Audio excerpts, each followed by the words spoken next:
Sir,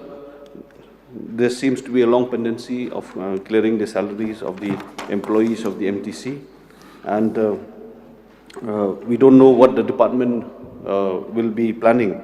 to clear their dues and salaries for the remaining months, sir, because now it is March 2022. So the past 1 year, it seems that the department is not in a position to clear even the balance amount of their salary, sir. There is also hue and cry across the city for parking space. When we're seeing a lot of spaces there around Police Bazaar area, sir, of the MTC land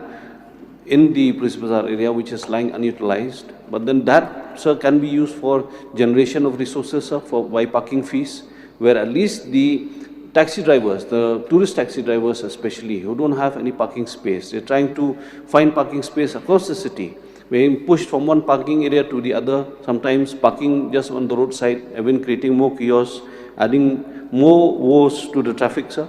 So why not we use these parking spaces at least to generate some income for the MTC, so that at least they can meet some of the amount which is required for the payment of the salaries and other expenditures of the MTC, sir.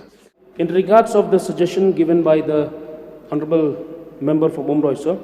it will be looked after, sir. It will be looked after, and then we will try to consider it as much as possible so that we could be able to meet up the payments due to the employees especially.